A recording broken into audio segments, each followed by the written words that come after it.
लेकिन पवन सिंह को टिकट दिया गया और उसका पवन सिंह काफ़ी खुश भी नज़र आए अपने जिम्नाजियम में जिम में वो डोले शोले बना रहे थे। जब उनको खबर मिली मोबाइल के माध्यम से तो काफ़ी खुश दिखे, साथियों से गले मिलने लगे, बजरंगबली से आशीर्वाद लेने लगे।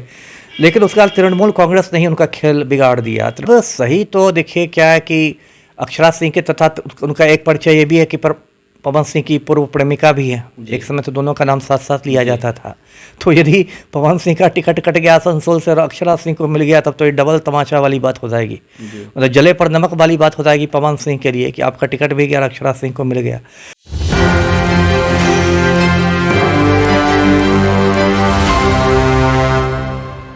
जी नमस्कार, आप देख रहे हैं एक न्यूज़ 94। मैं वेद सिंह। जैसा कि आप सभी को पता है कि किस तरह से अभी लोकसभा इलेक्शन के माहौल में सीट शेयरिंग को लेकर बातें चल रही है। इस बीच अगर बात की जाए आसनसोल सीट की तो वहां से अभी कुछ समय पहले ही हमें सबके सामने ये बात क्लियर आई थी कि एनडीए की तरफ से पवन सिंह को टिकट दी गई थी बीजेपी के थ्रू, लेकिन कहीं ना कहीं कुछ समय बाद ही उन्होंने लौटा दिया।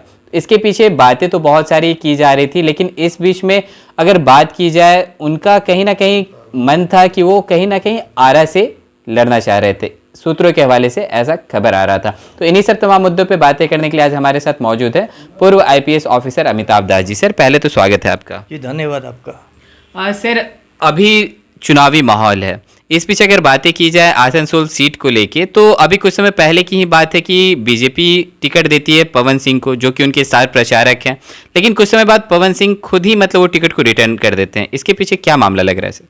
नहीं, मामला तो बहुत स्पष्ट था। देखिए पवन सिंह की तो शुरू से जो गिद्ध दृष्टि जिसको आप कह सकते हैं वो आरा लोकसभा सीट पर थी, क्योंकि आरा में राजपूतों की अच्छी खासी संख्या है। लेकिन आरा से उनको टिकट नहीं मिल सका क्योंकि आरा के जो मौजूदा सांसद हैं आरके सिंह हैं वो भी भाजपा के हैं, केंद्रीय मंत्री हैं, सीनियर हैं, तो उनका खूंटा मजबूत है।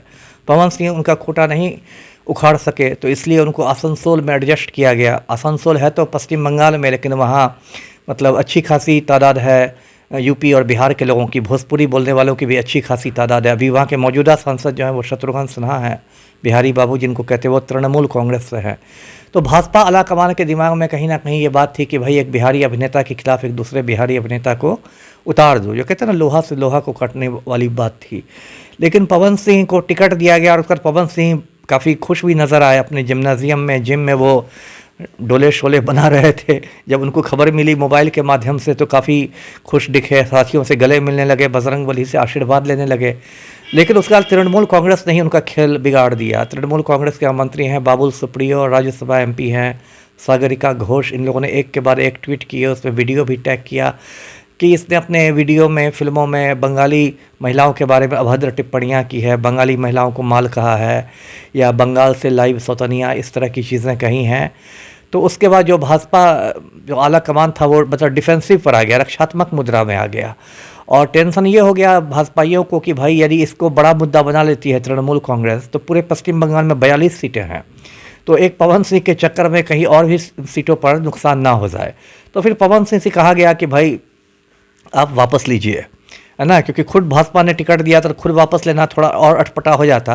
तो पवन सिंह ने अपना ट्वीट करके कहा कि बहुत आभार पार्टी का, लेकिन कुछ कारणों से मैं नहीं लड़ सकूंगा। कुछ कारण तो सब समझ ही रहे हैं कौन से कारण। तो उसके बाद पवन सिंह फिर जेपी नड्डा से मिलने गए थे और भी हाथ पैर मार रहे हैं। अब तो यहाँ तक चर्चा है कि राजद से भी संपर्क में है, हो सकता है राजद के टिकट पर आरा से खड़े हो जाए। तो मतलब अभी क्या मतलब ये तो मैं कहूँ घटना चक्र इतनी तेज़ी से बदल रहा है। सुबह में कोई आदमी राजद में रहता है, दोपहर में जदयू में, शाम होते होते भाजपा में, रात तक निर्दलीय हो जाता है। तो इसलिए कुछ कहना मुश्किल है, लेकिन इन लोगों ने बिल्कुल राजनीति को मैं कहूँ कि एक नौटंकी बना दिया और कुछ नहीं है। जी सर अगर बात की जाए तो सर सूत्रों के हवाले से ऐसा भी खबर आ रहा है, क्योंकि कहा जा रहा था कि बीजेपी जो है कोई एक महिला उम्मीदवार को वहाँ बंगाल के आसनसोल सीट के लिए मतलब अपने तरफ से टिकट देगी। और कहीं ना कहीं अगर बातें की जाए महिला की तो अक्षरा सिंह का नाम सामने आ रहा था। क्या लगता है सर, क्योंकि वो भी जो है पहले बंगाल के ऊपर और उनके ऊपर मतलब उस तरह का गाना गाई है, तो क्या उन्हें मतलब वहाँ से टिकट देना सही रहेगा सर? अब सही तो देखिए क्या है कि अक्षरा सिंह के तथा उनका एक परिचय ये भी है कि पवन सिंह की पूर्व प्रेमिका भी है, एक समय तो दोनों का नाम साथ साथ लिया जाता था।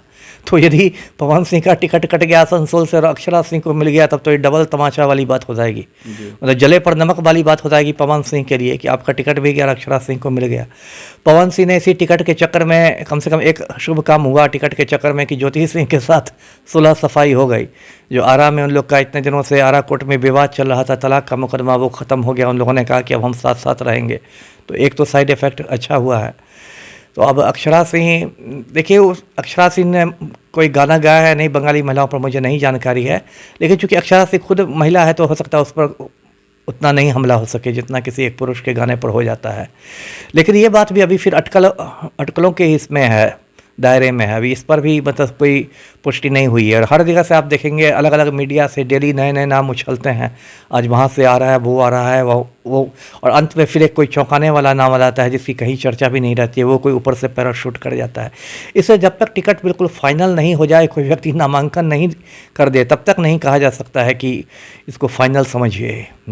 जी, जानकारी के लिए धन्यवाद सर। तो जैसा कि अभी आपने सुना, हमारे साथ मौजूद थे पूर्व आईपीएस ऑफिसर अमिताभ दास जी। इनका कहना था कि जिस तरह से आसनसोल सीट के लिए जो टिकट वापसी किए थे पवन सिंह, और कहीं ना कहीं सूत्रों के हवाले से जो हमें खबर मिल रही थी कि वहाँ पे हो सके तो शायद बीजेपी जो है अक्षरा को मौका देगी, लेकिन कहीं ना कहीं इस बात पे अभी भी कोई भी आधिकारिक पुष्टि नहीं की गई है, तो हम अभी इसे कंफर्म नहीं मान सकते हैं। लेकिन बातें तो बहुत सारी होती हैं, लेकिन कहीं ना कहीं इसके पीछे जो रीज़न है उस पर ध्यान देने की ज़रूरत है, और जो मतलब बीजेपी जो है वो कुछ सोच समझ कर ही वहाँ से अपने उम्मीदवार उतारेगी। तो और भी ऐसे तमाम खबरें देखते रहने के लिए आप देखते रहें एक न्यूज़ 24। मैं वे सिंह सहयोगी करण के साथ, पटना।